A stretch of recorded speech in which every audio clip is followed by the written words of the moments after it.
So President Trump announced at the press conference that it will now be called the Gulf of America, which, by the way, more of our coastline borders this Gulf than Mexico.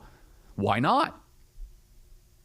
He's not the first to suggest it allegedly, but again, he's going to be the first to do it. San Antonio Express News writes, that's paywalled, so I can't go through that. This is a small example of the type of energy that is now coming back to the country. We're tired of being taken advantage of, and yes, it might be a little silly thing, but it's deathly serious. That it borders our country more than your country. The Gulf of Mexico got its name in the 1540s, according to the Texas State Historical Association. Spanish explorers and cartographers often called it Seno Mexicano, Seno meaning Gulf or Bay.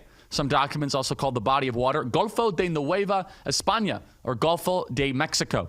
Anyone can propose a geographic name and change it to the U.S. Board of Geographic Names.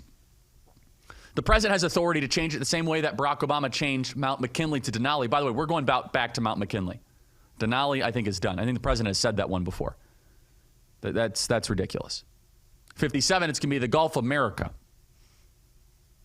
This is in Spanish. This is the Mexican government speaking about the Gulf of Mexico, play cut 130.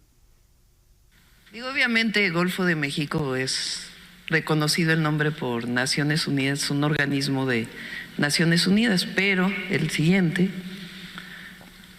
¿por qué no le llamamos América Mexicana? Se oye bonito, ¿no? ¿Verdad que sí? What is she saying? She wants to name our country Mexican America? Look, the Mexican government is going to have to get in line at some point. We could break the back of the Mexican government with a tariff threat overnight, and it wouldn't even hurt us. The Mexican government better let us go after the cartels, stop the human trafficking, the drug smuggling. The Mexican government has been complicit these last couple of years of the largest invasion in American history. And so, no, we're not going to call it the Gulf of Mexico anymore, as Mexico has allowed tens of thousands of sex slaves to come into our country. And by the way, all those military bases, why don't we fix those while we're at it? Getting back to Fort Bragg, get back to the original naming of these military bases. We need to de-wokeify the country. And it will now be called the Gulf of America.